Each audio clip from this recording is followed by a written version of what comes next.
to another episode of Trans Confessions, a very queer journey. I am your host, Jynx the Wonder Girl. I am very happy to be here with you today.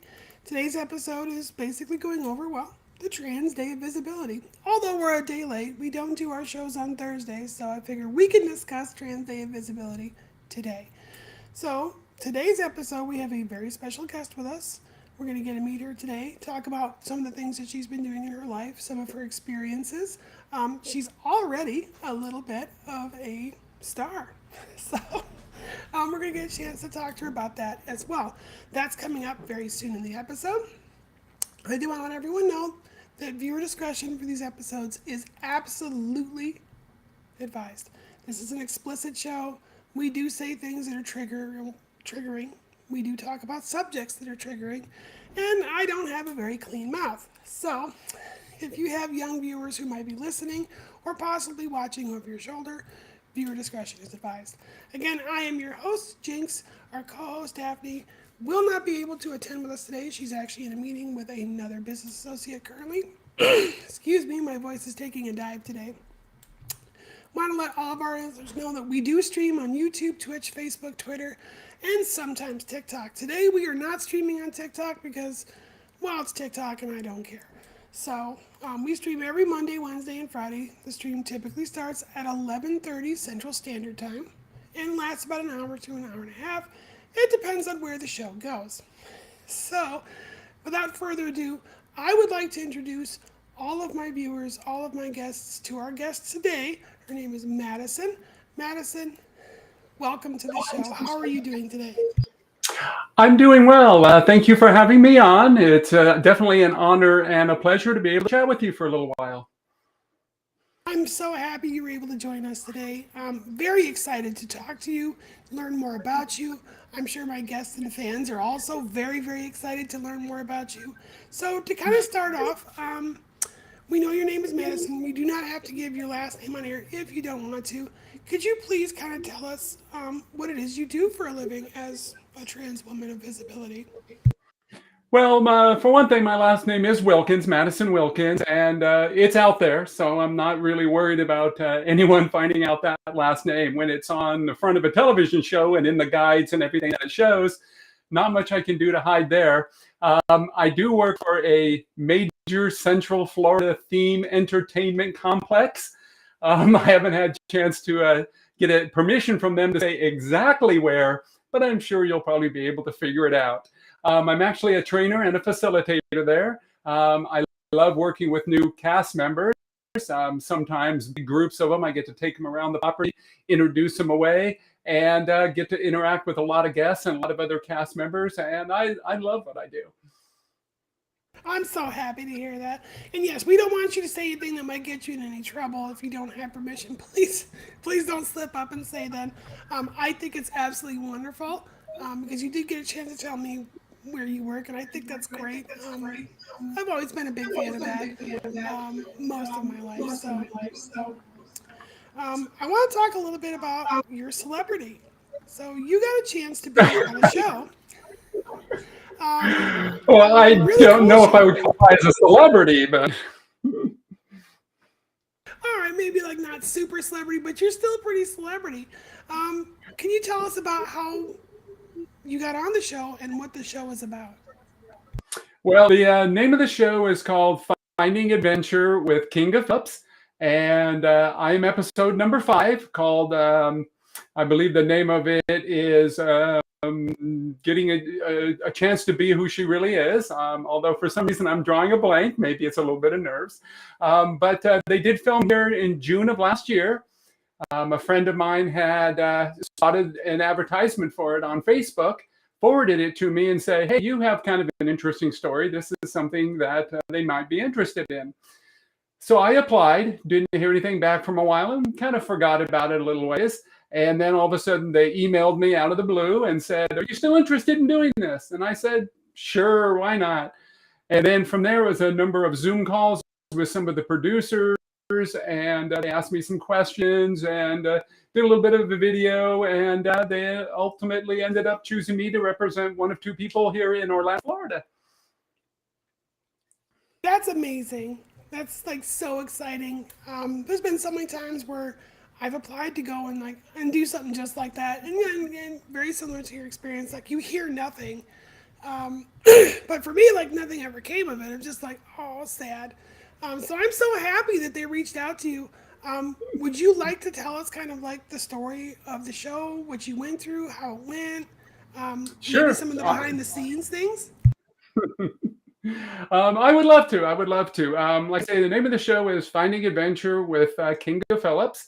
It airs on a station called Very Local. It's actually a nationwide station where they have streaming shows that continuously run. And then there's actually local feeds, if you one of about 58 markets or so, I think it is, where they pipe in local news and local stories and things like that. But some of the shows, like this one, run all across the United States. So it was an excellent opportunity to do that. And the premise of the show is Kinga comes by and meets folks who need a little adventure in their life and takes them out and does some things that they might not normally do and gets to hang with them for a few days. That's really cool. I think that's a cool premise. I did have a chance. I downloaded on Roku, the very local app. I did a search. I found the episode. I just gotta say, amazing episode. You looked great. You look great today too, by the way. Um, so as far as the show, looks like you guys got to Thank do a you. lot of fun stuff. Yeah, Kinga took me on three different adventures. One of them was a obstacle course zip line. Another one was airboating. And another one was what they call a rig room, where I got to just smash stuff with hammers and take out a few frustrations. And they were all very, very fun things that, and another premise of the show is that it's stuff that you can do that's near you, that's very local for you. And I had no idea some of these things exist, despite the fact that I've lived here in Florida for 7 years now. I mean, I think we all kind of fall in that category. I obviously run my show and broadcast live from Texas. I've been living in Texas, well, on and off since 2007, and there's so many things that you can do in this state. I had no idea. So yeah, I mean, I kind of took a little bit from your page and started researching with my wife. Like, okay, what are some of the fun things we could do here that maybe we didn't know about? Yeah, Um, one of in fact, the airboat ride is literally just 10 minutes away from my house, and it's the headwater of the Everglades. So if you were to continue on that and keep following it, it would take you all the way through the Everglades and all the way out to the Atlantic Ocean and Gulf of Mexico. So you can get there practically anywhere. And in fact, I think the guide even said that from here we can get anywhere in the world. that's amazing. Like that's so cool. I miss living near water. I really do. I've lived on the East Coast before, and I do miss it. Probably gonna go back there at some point, just because I do like the idea of I can hop on a boat and go anywhere I want in the world from here. But yeah, I think that's just amazing. Some of the adventures you got to do while you were out there on the show just look so fun. They were a ton of fun, and I can't say enough positive things about the co-host Kinga Phillips. I'm lucky enough to consider her a friend of mine. We've stayed in contact even after the show, so I'm sure I'll probably hear something about it from her if she's tuning in. If not, I'm sure she will, and she'll let me have it. She's an experienced broadcast professional, having done hundreds of television shows for CNN and Travel Channel and Nat Geo, and she had her own night on Shark Week, for gosh sake. And she's fantastic. I'm lucky to consider her a friend of mine even after the show has ended. And I think that's amazing. Um, Kinga is an amazing content creator. She has this presence, if you will. Um, I I would love to meet Kinga one day. I really would. Maybe even we do like a broadcast, have her come on the show and just talk about whatever she feels like talking about. I did a lot of research. I found a lot of stuff that she's done. I did see her spots on CNN, um, and it's amazing. I just wish I was as good as Kinga is. You know, I'll get there one day, I'm sure. So let's kind of change tracks here real quick. I wanted to ask you more about kind of your personal life, if you're okay with that, and discussing your transition, since we are kind of celebrating, although a day late, our Trans Day of Visibility, kind of discussing who you are and how you came to be. And again, no reason to go into anything that is too personal unless you're okay and comfortable with it. But I guess the best place to start is, when did you know? Um, as it is for our folks, and I don't have any problems talking about my background. I mean, they touched on it on the television show. I'm on various social media platforms. I've got other projects coming, but that's going to discuss it even more. So I'm comfortable discussing this. I knew when I was very young. I knew when I was probably 5 or 6 years old. That something just wasn't quite right. I couldn't put my finger on it. Didn't have the education, resources. Now, I'm like a million years old. So when I realized this, we're talking about the early 60s, middle 60s, and the understanding of transition, as it's known now, and certainly much cruder terms back then, wasn't quite what it was now. So there was a lot of misunderstanding about it, and it really didn't even dawn on me exactly what it was until I was probably 9 or 10 years old. Okay. I mean, honestly, I've heard lots of my trans siblings express very similar things. I'm honestly not much different. Um, at what age did you finally, if you're okay saying that, at what age did you finally say, you know what, enough is enough? I need to kind of shed this fake facade and live as my authentic self?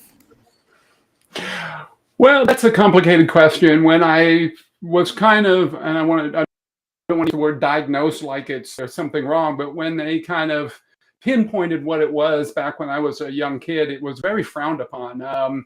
Suffered a lot of hardships along the way, so I crawled in the closet very early. Um, didn't come out for a long time, but I do remember a very watershed moment for me was um, my mom was cooking dinner. I was in the living room, and Walter Cronkite came on. That shows you how old I am.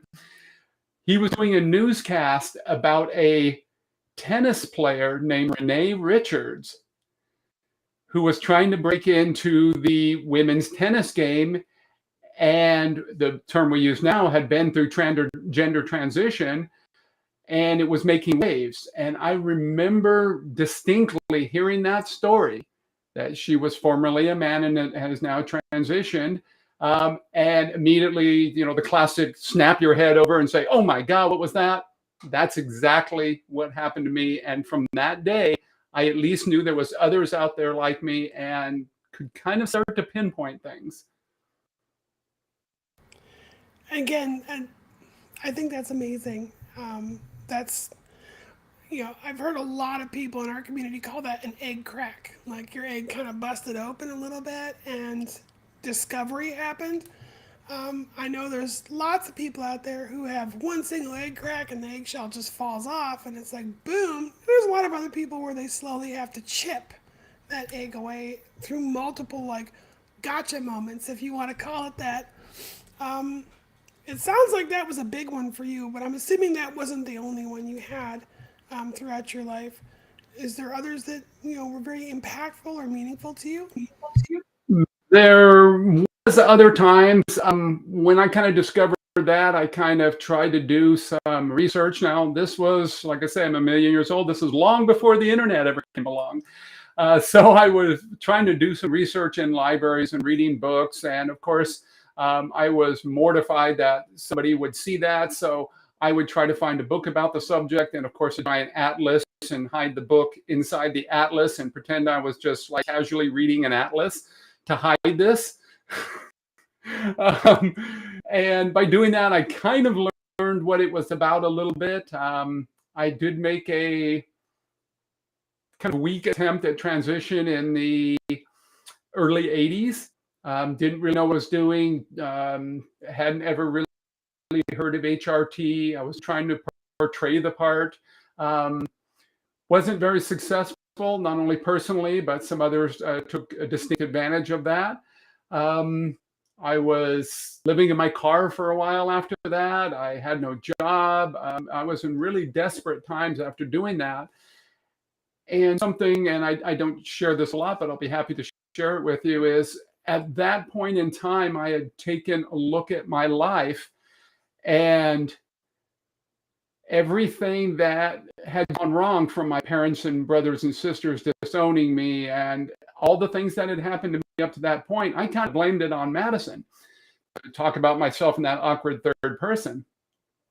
So at this point, after going through all that, and I tried to date guys, I tried to date men for a couple of years there, because it's what you were supposed to do, and that never worked right for me. I didn't feel comfortable with that.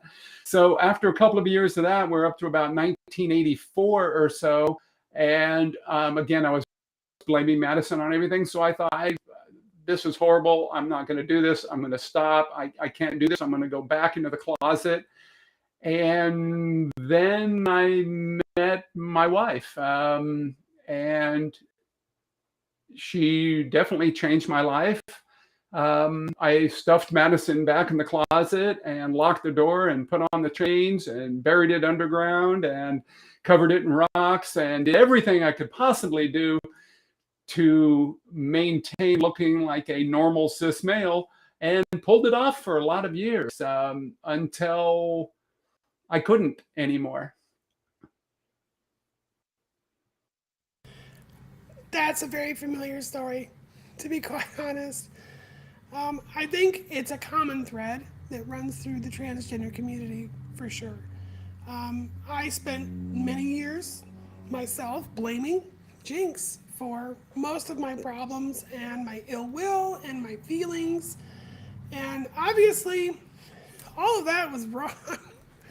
But I think, yes, it's very common amongst, I'm not saying it's the absolute, but it is very common amongst transgendered folks to feel that way. And it's hard. It's very difficult to understand why we feel the way we do. Trying to pretend to be something we're not. And, I gotta say, I feel like I'm a pretty good actress. Like, I pulled off a dude for a long time, and I was like, wow, I thought I was doing awful.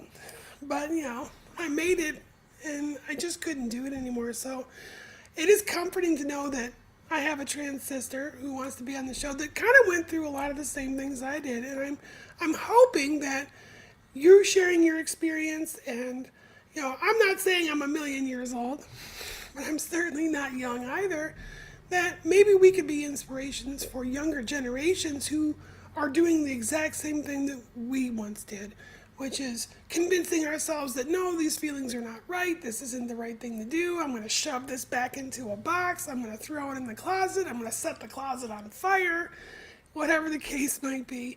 Trying to get, these feelings to go away. And, I avoided mine for 28 years. It sounds like you avoided yours for a considerable amount of time as well. And no matter how long you ignore it, it just keeps coming back. Yeah, that's true. Like I say, I fought it for 28 years, and that led me up to about 2015, when I finally had a chance to sit down and talk to my wife. It was not well received. It was very difficult. Things fell apart quickly from there, and I don't blame her. I was not the person she had married all those years ago. So I can't really blame her. And it's interesting, something I can look back now is, as I watched some of your previous podcasts, there was a big theme of only you can define yourself. Nobody else can define your sexuality or gender identity or anything for you. You have to do it yourself. The only thing that I won't say I disagree, but kind of throws a monkey wrench in the mix is when I came out and presented it to my wife, I was now making her redefine herself, not by her choice. By my choice, she had to redefine herself. So now she went from being a straight female to being possibly perceived as lesbian. And I know that's difficult to have something forced upon you by someone else. That's ultimately one of the things that kind of led to our demise. She wasn't ready to have me defined that way. So, and I fully understand. Before I transitioned, before I finally broke out of the closet, I wasn't a very nice person, to be perfectly honest with you. I was having internal issues. I was having anger issues. I was having, self-perception issues. And unfortunately, she was the blunt of some of those. She got to take some of those things before I could finally present it to her and be authentic to myself. I'm glad you brought that up. Again, I think what you just described is a common thread that does flow through. Maybe not so much on female to male, but still possible. But I've definitely seen it very commonly amongst male to female transitioning, where there is a lot of anger. I don't know necessarily, because I'm not a psychologist, I'm not a psychiatrist, I am not a therapist, but I'm not entirely sure where all that comes from, but I feel self-hatred is probably a very large portion of this anger, this lashing out that we do. And yeah, I can see that it's being very daunting. I am no different than you in that aspect. I did the same thing to my wife before coming out and realizing, basically trying to become my authentic self. So I sympathize very much with what you're going through. I also think it's very important that you brought that fact up to our viewers and our listeners who are watching right now, that your spouse is an individual. They have their own feelings, they have their own labels that they like, that they want, that they are comfortable with. And yes, for those transgender people out there who are transitioning, I know it's about us. The Trans Day of Visibility, it's about us. But at the same time, we leave a wake through life. Whenever we walk through life, we leave a wake. And there are people who are affected by that wake. Our spouses are definitely one of those people. And to sit here and think that no damage will come because all of a sudden we're finally being ourselves. Now, I wouldn't classify this as a choice. We are who we are, and there's not much that can be done about it. But our actions that we take after becoming our authentic selves, yes, those absolutely impact our loved ones and the people around us. And no, it's hard. And we can't be mad that, let's say in your particular example, that your wife's like, I'm not ready to be labeled as a lesbian or bi or whatever the case may be. I'm not ready for that. And I can completely understand that. My wife struggles with the very same thing. She's not ready to be labeled as something specific just because, okay, now she's married to a woman. These are all things that take a lot of effort and time to work through. And I want to make sure that those trans people who maybe are closeted and are watching the show understand that to be prepared, to be open and honest with your spouse or your partner, let them know it's okay that they're maybe a little uncomfortable, possibly even mildly upset. Like you had said, your coming out and your realization to your wife was not necessarily well received. I don't know of any person, myself included, who came out to family or their spouse that it was like, yay! I don't remember anyone distinctly jumping up and down for joy like, oh great, you're trans. Yeah, that just doesn't really happen. At least not right now that I'm aware of. But at the same point though, it's a struggle, and it's a struggle that seems to be very common in our community. But it's also one that's very, very overcomable. It's not the end of the world. My wife and I thank my lucky stars every day, are still together, and we're working on it. I feel very privileged in that fact. And then obviously there are many that doesn't work out that way. But not to dig too much deeper into that for you, I wanted to ask, so what's come of you since then, since your spouse and you have separated? Are you guys still cordial? Do you still speak? Are you guys still friends? We're on talking terms. I did get a chance after 5 years to see both my wife and my son again for the first time, almost exactly a year ago. In fact, on my phone, my little photo thing reminded me that it's been a year since I've seen them. And we are on speaking terms as long as the subjects are kind of neutral. If we're talking about family or friends or, the weather or something like that. But very often it has a tendency to deteriorate if anything comes along speaking about how and why and what happened. Then things have a tendency to deteriorate a little bit. But luckily, we still are on speaking terms. One of the things that did happen to me, though, is after everything kind of fell apart, and I was living in, one of the most open-minded, liberal states you can think of, Utah. So when I came here to Florida, I kind of fled. It's if I have one or more regrets in my life, I just kind of upped and left. I was having a very difficult time watching my wife move on, losing contact with my son, and still fighting within myself about whether or not it was the correct decision to pursue what I knew the issue was. So I just up and left and came to Florida. Googled top 3 places or top 5 places to transition in, and Orlando, Florida came up, and an opportunity to work for that major Central Florida theme organization was presented to me. So I decided to do that. Hung here for about a year. Ran into a little bit of depression because once again, I'm struggling. I brought my last couple of paychecks from work with me. I was running out of money. I could only afford a hotel every 3rd night or so. So, sleeping in the car at the rest stop and all those things that you do. And once again, I went through another bad session where I was blaming Madison for all of these. And now Madison had destroyed 2 families, the one that I had created and the one that I was born into. So I was really resentful of her. But luckily here in Orlando, there is a community of people transitioning, and getting a chance to meet with them regularly and see them through special events helped really pull me through, and got me to the point where I began physical transition on February 7th, 2017, my traniversary.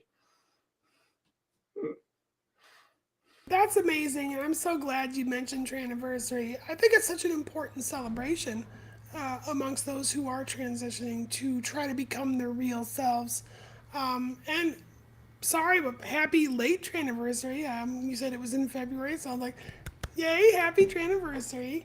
I actually have mine coming up here pretty soon. It'll be April 16th. That's the day I finally took the plunge, and I was like, here we go.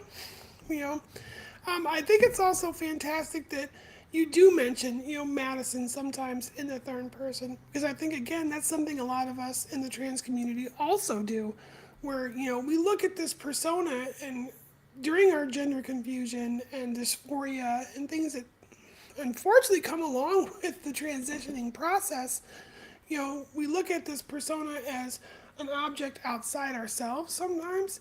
I know for me more recently, I haven't done it so much for Jynx. I do sometimes talk about deadening, and I talk about deadening in the 3rd person as that wasn't me, that was just this other thing that, I got rid of. It's like their standing joke that's out there. It's like, don't mess with trans women, they already killed one guy. So, and that's, it's what it boils down to.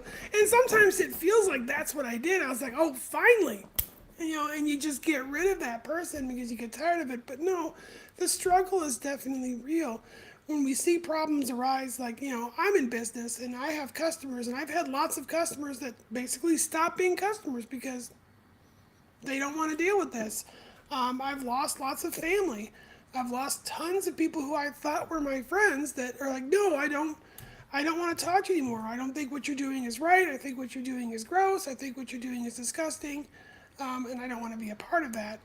I have an ex-wife who I told because we have a child together, and just like you, that child has now been ripped away from me where I don't get to see them.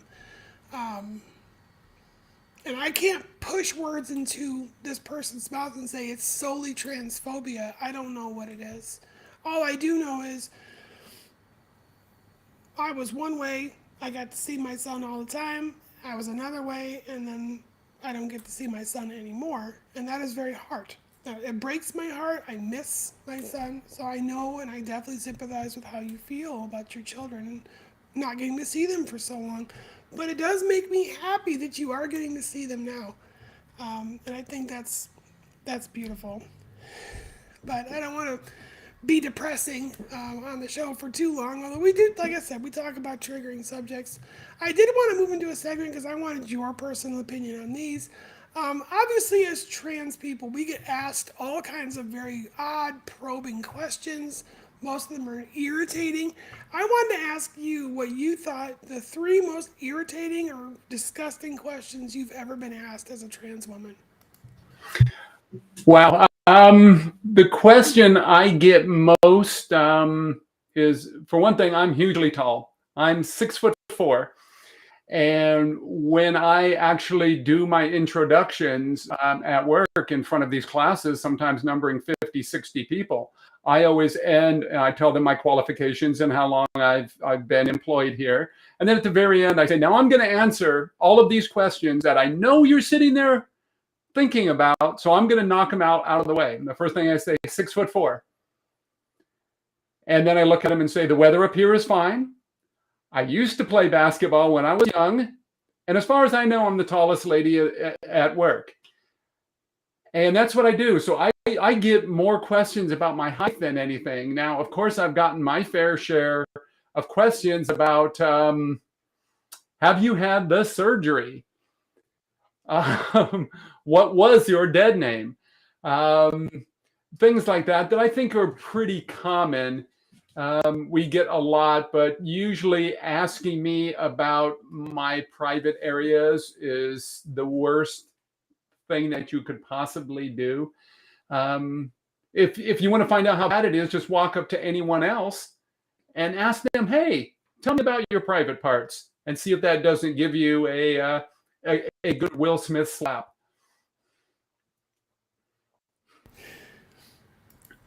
Yes. That's, yes. And I want to point that out for our listeners and viewers. I know that my listeners and viewers are not necessarily just the kind of people that walk up and ask someone inappropriate questions. But for those that might be in that category, and I think Madison brings up a very good point, it is never acceptable to ask anybody about their genitalia. And if you want proof, I want you to go to your grandma, and I want you to walk up to your grandma and say, hey, grandma, what's your vagina look like? And find out how well that goes. See what grandma does. So if you wouldn't walk up to your own grandma and ask her about her junk, it's probably not appropriate to walk up to anyone, particularly transgender people, and ask them about theirs. If a transgender person wants to tell you about whether or not they've had, we call it bottom surgery, they'll tell you. Trust me, if they're excited and happy about it, they'll tell everybody, like, hey, I finally got one, hooray. You know, it's not really happy or good or nice to just walk up and ask them about that.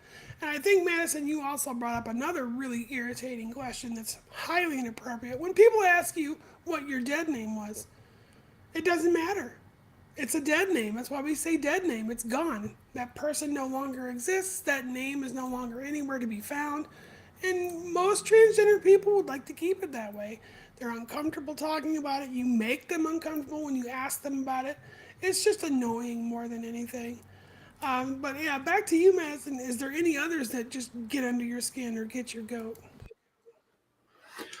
Those are probably the worst ones. One that I do occasionally get is, and this happens occasionally at work, because I do work with the public quite a lot. And I actually take that very seriously. I know I represent the company that I work for. I know I represent the location that I work for. But I also have something that a lot of folks don't understand is I represent people like us, the people who have been through gender transition. And with visitors coming from all over the world, all over the United States, I might be the very first person like this that they have ever run into. So I'm subject to a lot of questions as I may be interacting with someone from Nowheresville, North Dakota. And if you're listening from North Dakota, no offense, but they'll have questions about me like, how long have you been this way? How, tell me all these things about you, which is an awkward conversation you're having when you're visiting with them for 10 minutes as you escort them to a section of the restaurant I might be training at. So getting those kind of questions sometimes throws me off because I'm not expecting them, especially during work time. I completely understand that, and I'm hoping that our viewers and the people who watch the show will also understand that the one thing I would put out in that aspect to anybody who's tuning in, that transgendered people are not a walking encyclopedia, they are not your dictionary, and they are not Google. They owe you no explanations. They don't have to answer your questions. And oftentimes, it's not necessarily appropriate or kind to bombard them with questions. Now, Madison, I get that you work in a very publicly visible position. And yes, there are people from all over the country and the world who may come in there, and you're right, you might be the very first person like that they've ever known or met. So I think it's to be expected, and I would say this to my transgendered followers and listeners: you can't be pissed all of the time because someone has a question. Sometimes it's okay to be open and forthcoming and answer their questions. Now, I'm not saying you got to make a career out of it, and I'm not saying you got to go out there and answer every single person's debaucherous question about what it is you are, how long you've been that way, whatever. Because that's not your place either. No one's asking you to do that. But I don't think we've got to jump people or, just be pissed all the time because they walk up and say, hey, when did you know you were trans? Or how long have you been trans? Simple answers are, I've known my whole life and I've always been trans. And that's all you need to give them. You don't have to go into detail unless it's someone you know. Maybe you want to go into detail. And for those people who are reluctant to answer those kinds of questions to people, don't be. It's your life. You're allowed to talk about it. That's the whole point of the Trans Day of Visibility, is that we are here. We exist. We are valid. We work in amazing places that are like large theme parks in the state of Florida. We own businesses. We're internet service providers. We're broadcast hosts. We're your waiters and waitresses at restaurants, teachers. We're all kinds of things, and that's the main point I wanted for these upcoming segments of Trans Confessions, to bring my guests on so that people can see. I want to extend the Trans Day of Visibility to the year of trans visibility. I want to make 2022 the year where people learn that we are just like everybody else. We hold jobs, we have families, we love, we hate, we're sad, we're happy, we're community members. Heck, I even know, and this definitely threw me for a loop when I heard this, I know transgender people who are Christians and go to church. And I was like, how'd that happen? But it does happen. We are there. We're sitting in the pew right next to you, and you might not even know it. But we want to make sure that people know, yes, we're here. We are valid. We do wonderful things. Madison, I think, is a beautiful example of how important and great the work we do is, and that people should be not scared of what we are or who we are, but happy to meet us and say, hey, I'm so glad I got a chance to meet you. You have such a fascinating life. Would you be willing to tell me more about it? And that is the whole point of this show. Madison, I think it's been fantastic having you here. Did you have anything else you wanted to share? Yeah, there's actually a little bit more to the story that I haven't delved into yet. On March 3rd of 17, less than a month after I had started my physical transition, I was in a coma. Fell into a coma for a few weeks, total recovery from that coma, nearly a month. And it wasn't diagnosed until April of that year that I actually had a very aggressive form of cancer. So now not only was I in transition, but now I was battling cancer at the same time. Oh wow, I'm so sorry to hear that. That I know that must have been very difficult for you.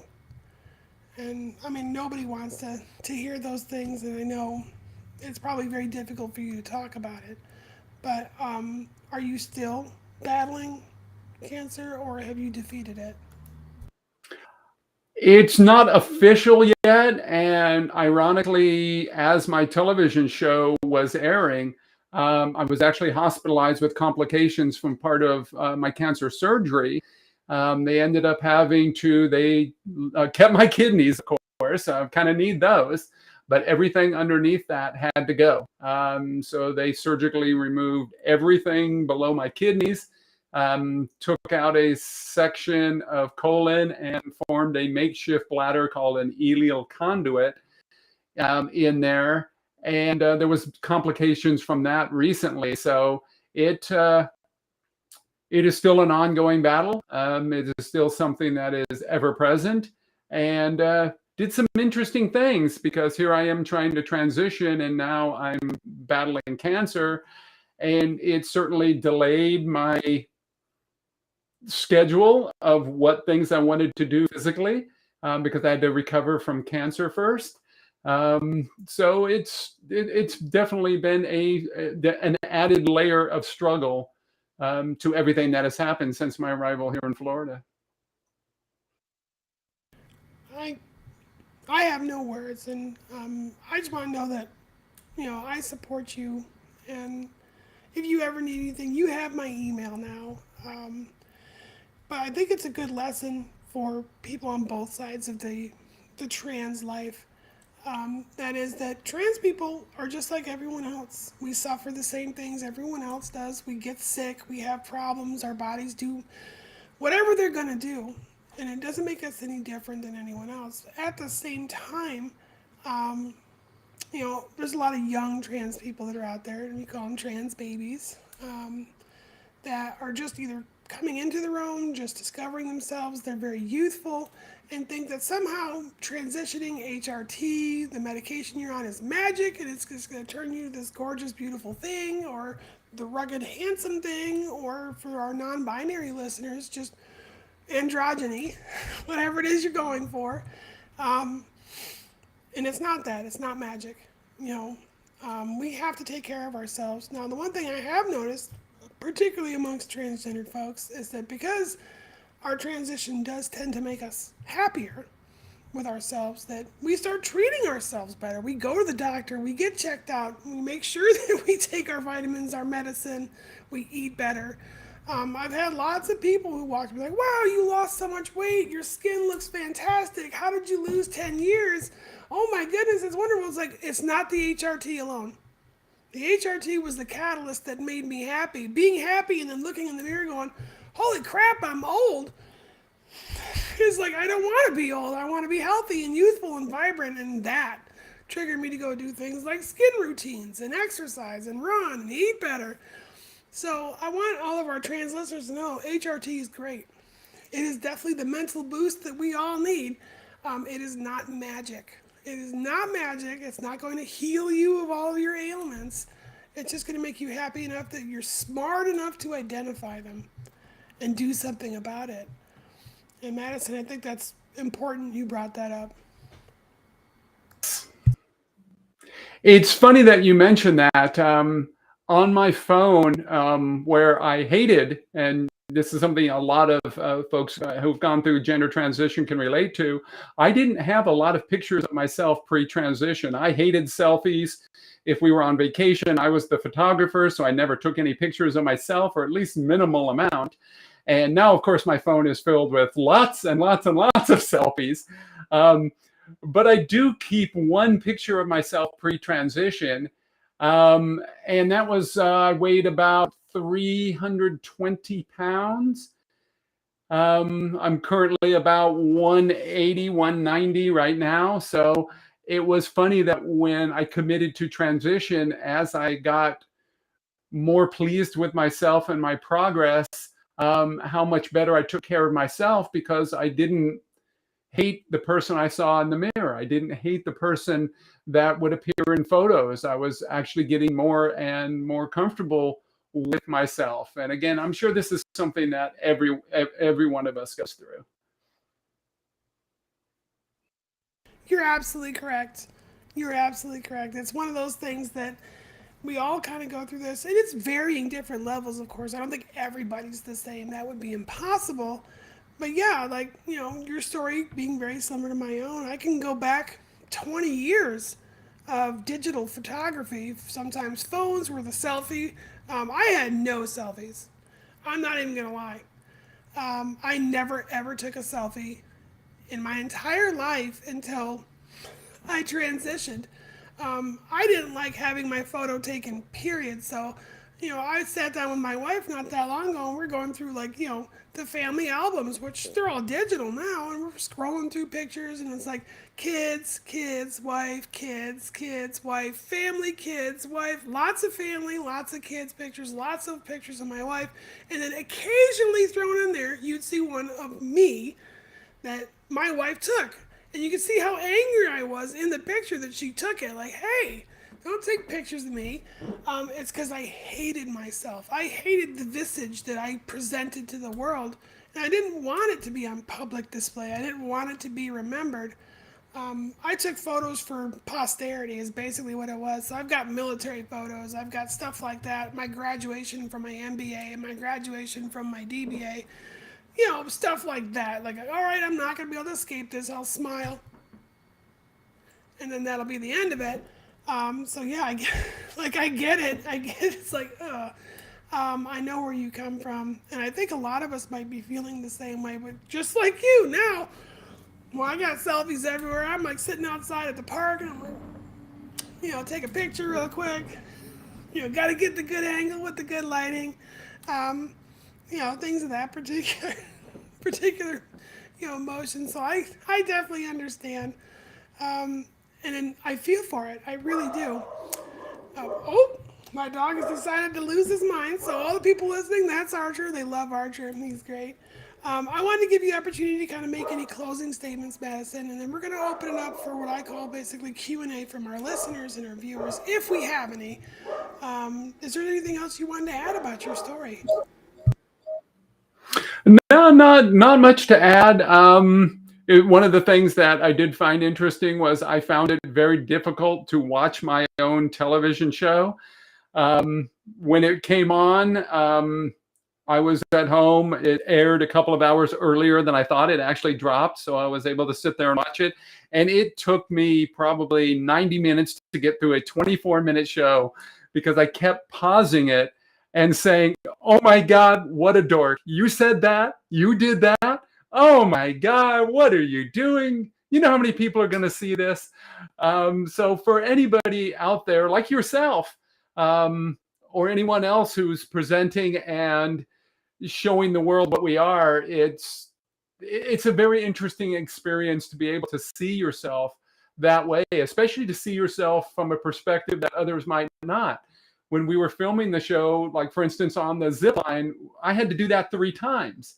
I had to do it once for the regular cameras, another time for the GoPro, and another time for the drone. So to have to go through all those different things and to watch what they did when they put them together was just awesome. They did an excellent job with that television show, and to experience all those things and see myself that way was really, really an eye-opening experience. I think that's great.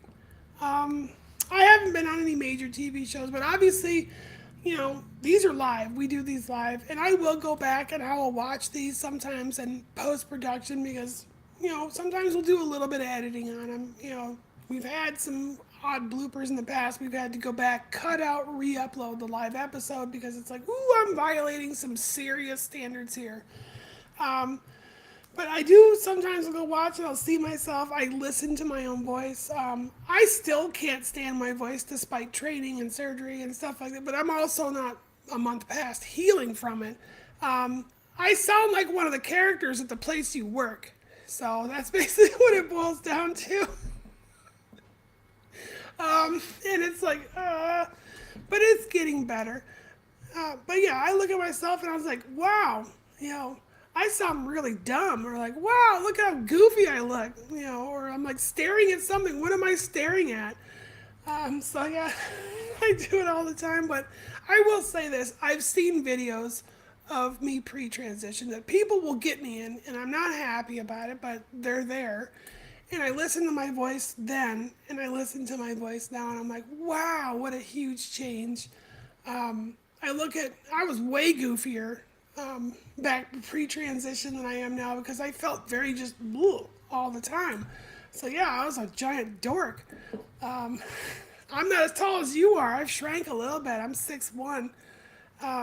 So I'm not a short woman. I'm a pretty tall woman for all things considered. So I was not only a giant dork, I was a tall giant dork. So it's like just seeing the changes are amazing. It's crazy to say, but yeah, I get it. Like it's a very wonderful experience. But Madison, I wanted to say thank you so very much for joining us today. Um, I'm very proud of your transition. I'm proud to know you. Do you want to let anyone know your socials? Do you have public socials you'd like people to follow you, or are you pretty much off the grid? No, I'm not off the grid by any chance. I'm all over social media. If you'd like to contact me, I mean, my email is my name, Madison Wilkins at hotmail.com. Go ahead and send me some stuff that way. I'm on Instagram. I'm on Facebook. Just type in Madison Wilkins and Orlando, and I'm sure you'll be able to find me. I can't really hide out there. Like I say, the television show did expose both my first name and last name and where I work and where I'm from and all those things like that. So it makes it a little more difficult to hide. Not that I want to hide anyway. I mean, as we look back on the Trans Day of Visibility, the visibility part is really, really the most important part. One of the things I do and have tried to maintain is I like to live by example. And I know lots of people who have contacted me through social media that had seen me in the park and may have been a little bit critical. And as they've gotten to know me, they've realized, hey, I'm just a person. I'm just a person. And a lot of preconceived notions about us out there have been put by the wayside just because they've been able to interact with another human being. Right now, there's so many people out there who think that all they think about all day long is this legislation and that legislation and fighting to use the restroom and doing all those different things like that. But we're not. We just go about our daily business. And the more we go about our daily business, the more we set the example of people to live their life out. There's somebody here that lives here in Florida that I have not had a chance to meet and I greatly admire. And I hope she doesn't mind if I mention her name. Her name is Haley Davidson. And she is trying to break through to the ladies' golf ranks and is meeting with quite a bit of resistance and has dealt with a lot of the same things that we all have. And hopefully I'll get a chance to meet her. She is from the area, but she's another prime example. She just goes about her business, does her game, answers those questions, those awkward questions, and does what she can. And that's the same way you are. That's the same way I am. And so many of us out there are like that. Our visibility is 90% of the fight. Absolutely. Absolutely.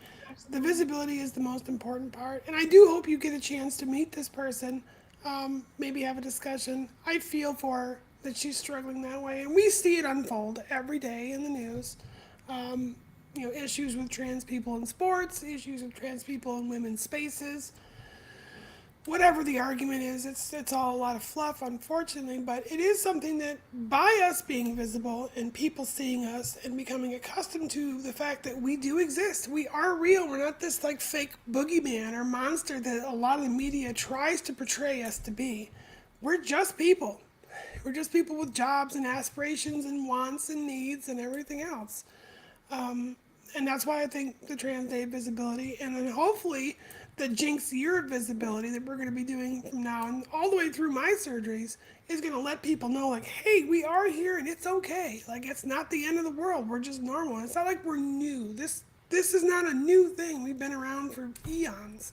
For as long as humanity has existed, transgender people have existed. It's just now people are talking about it more, and I think that's good. I think it's good. Again, Madison, thank you so much. Oh, you're welcome. You're welcome. Anytime.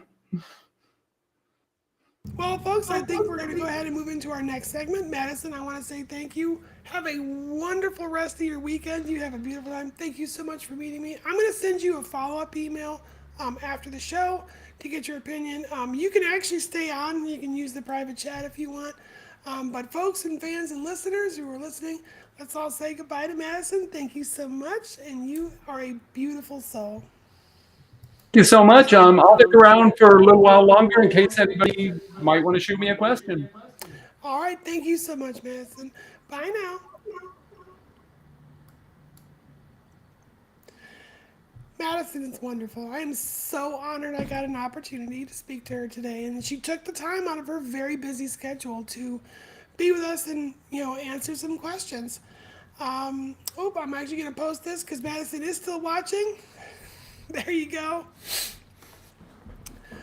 So unfortunately it does not show the icons very well, caffeine. So the Twitch Unity is basically an icon. Thank you for posting that. That was wonderful of you. I think it's a beautiful thing that we as trans people can take this opportunity for us to see us and be visible in the world. And I'm not saying that trans women or trans non binary feminine presenting have to go out looking the way I am right now. I do this for me, I don't do this for anybody else.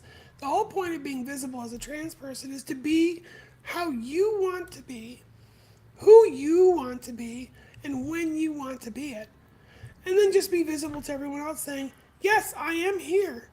And you may not like me, you may not like the way I look, but I'm not going anywhere. I'm going to be here for the foreseeable future. And I think that's important. But I also know it's hard.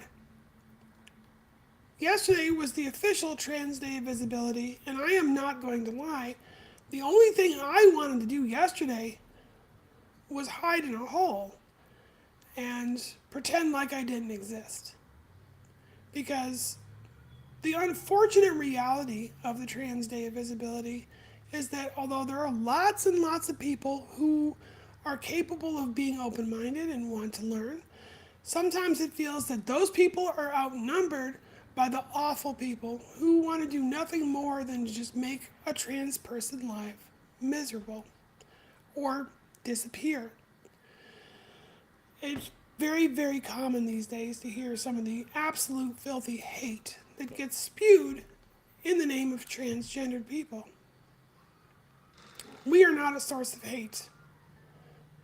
We are not a source of the kind of things that people tell us that we are. We are not the end of society. We are not the downfall to the economy. We are not causing healthcare costs to skyrocket. Whatever nonsense is out there, I can promise you, we are not its source. But we are real. We are real and our journeys are valid. And I'm tired of being afraid of those journeys. I'm tired of being afraid of letting people see what those journeys are. I really am. So for me, to celebrate my Trans Day of Visibility, and this picture is actually pretty old. I'm going to put up there for a very brief moment for my viewers and my listeners to see my transition. So what you're seeing here, the dates are all there. And this is about as real as you're ever going to get. It is the only thing I have left that has my dead name on it. And you can see quite quickly what happiness actually does for people. This is a very short period. This is 4.5 months. That's all it is. 4.5 months, and there are no filters. It's just what you see is happy. That's all it is. Happy. I showed that to a few people, and they had compared it to the likening of, you look like a grumpy old corpse. And then all of a sudden, your eyes got brighter, and you were able to see. Thank you for showing me, Madison. That's awesome. I think that the Trans Day of Visibility is important. It was the International Transgender Day of Visibility. I apologize for the picture. The low quality anyway. I was actually sent that. But the one thing I really wanted to kind of touch base on right now, as it pertains to the Transgender Day of Visibility, is how important it is for very vulnerable youth. There have been an absolute ton of legislation that's been passed recently with an attempt to shield or protect, or whatever they want to call it, children. And I'm here to say that it's a farce. They have no intention on protecting children, and they never did. Transgender children, just like anyone in the LGBTQ plus community, are always going to be whatever they are, regardless of whether or not they're allowed to talk about it. The only difference between not having laws and stupid things in place preventing the rest of humanity from acknowledging this person's gayness or biness or panness or transness or whatever it might be, or all of it, who knows, is that that person's going to feel left out. They're going to feel like they don't belong. They're going to feel ostracized from the rest of society, and they're going to build resentment as they become adults. They don't stop being gay. They don't stop being trans just because, well, you don't want to talk about it. They're still trans. They're still very much gay. Just now they're going to hide, and they're going to be in pain, and they're going to grow angry, resentful, hateful, and they're still going to be gay when they're adults. Or they're going to do things that are possibly dangerous because they feel like they have to hide who they are. They're going to do things that are questionable or awful for themselves, or maybe those around them, because they feel like they have to hide who they are. And that's scary. That's absolutely scary. Oh, said Caffeine sent a picture of me on my phone. I'm actually going to look at it, Caffeine. I'm going to look to see what you sent me.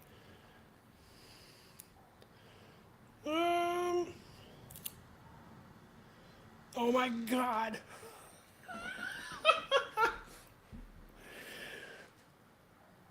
That's terrible. And where did you find that, and how did you get this picture? Was that our music assignment, Caffeine? Was that like when we had the music assignment we did at your house when we were little?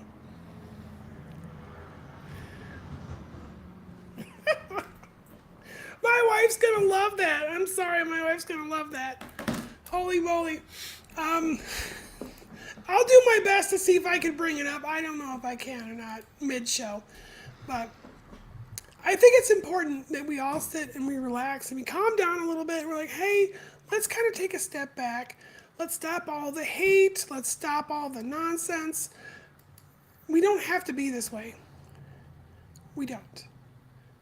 There's literally no reason for us to act the way we do. There's no reason for all the hate. Trans people are just people. We don't ask for special privileges. I've never seen any single trans person, even the most staunch activists amongst us, have never asked for or demanded anything from anybody that someone else doesn't already have, that the rest of society generally already has. Transgender folks are a marginalized group of people. We're marginalized and we're scared. We are absolutely scared. And it's not fair. It's not fair at all. So when we ask for things, we're not asking, because like, oh, we must have this, or this is absolutely necessary, or whatever the case may be. That's not how we're doing it. We just want the same thing everyone else has. I want to be able to wake up in the morning. I want to be able to go outside. I want to be able to check my mail, and I want to be able to do such things without having someone scream a homophobic slur as they drive by. I would like to be able to do such things without having things thrown at my house. I would like to be able to go out in public and not have people sneer or stare at me all day. I'm nothing different. I'm just like everyone else. I just happen to be born in the wrong body.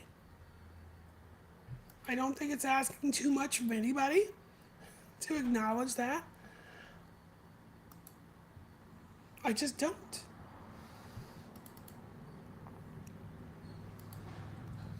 We got a couple of more chats. What do we got here? Oh, yeah. Let's see. Oh, that's right. Yes, we came to visit you at school. That's when I had that Cavalier. Ew. That was a terrible, terrible car.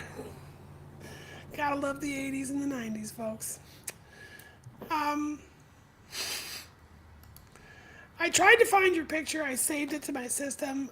It hasn't uploaded yet, so I can't pull it into the show.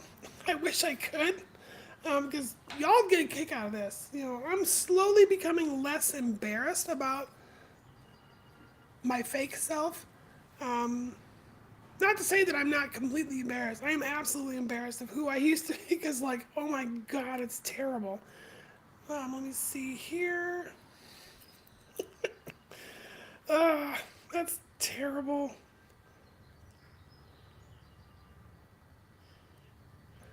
Yeah, it's also, like I said, this is an explicit show.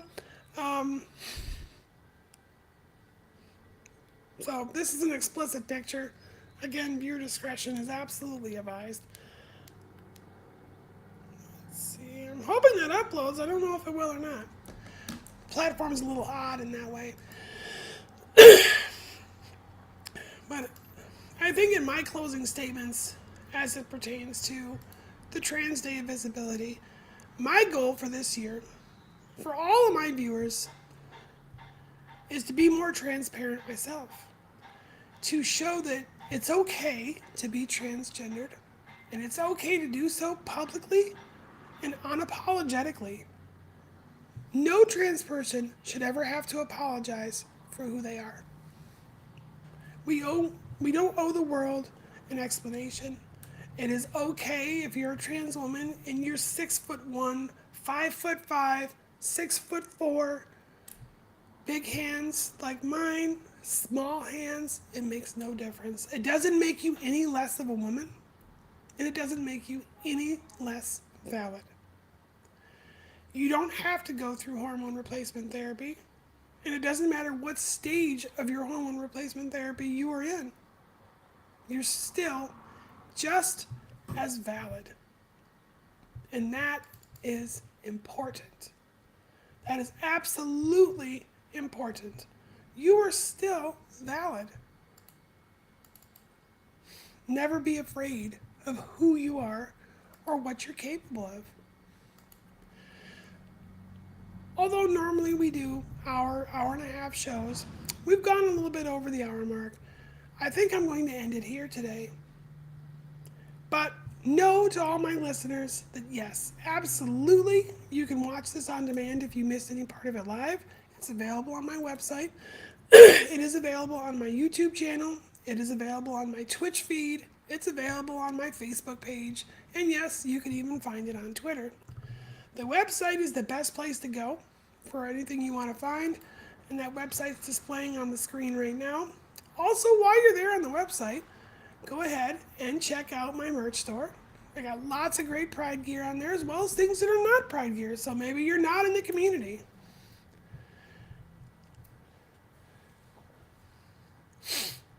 Maybe you're just a downline. Maybe you're a supporter. Maybe you're neither. Maybe you just want some good jewelry or some great makeup or some makeup tools. Well, that's all available on the merch store too. So check it out. You can see all my past videos, all our past episodes. All my social medias are available on the website as well. You can check me out on your favorite platform, whether it's TikTok, Instagram, Twitter, Facebook, whatever your flavor is. You can check it out there. Most of my posts and my videos are very amusing for the most part. So if you're just up for a good laugh, or maybe you want to see some spicy, whatever the case might be, you're going to be able to find it on my website. And then once again, If you're looking to catch this, not only are we on every Monday, Wednesday, and Friday, we're also on Spotify and on your favorite podcast RSS feeds. Just look for Trans Confessions, A Very Queer Journey, or you can look for me, Jynx the Wonder Girl, and you should be able to find it that way. Again, all that is also linked on the website. I want to say thank you to everyone who joined us today. I want to give another special, wonderful thanks to Madison for taking the time out of her very busy and awesome schedule to join us and talk about her life and her transition and the things that she's dealt with. I really hope we get to see her again on an episode in the future. If you are a transgendered person, and it doesn't matter how you identify, and you would like to tell your story, go to my website. My email address is at the bottom of every page on that website. Shoot me an email. Let me know who you are and why you want to share your story. I would like to fill every episode I do in 2022 with other people who are trans so they can be visible. I think it's a beautiful thing. Once again, folks, thank you again so much for joining us. I look forward to doing another episode. I look forward to seeing you all again. Take it easy, everyone.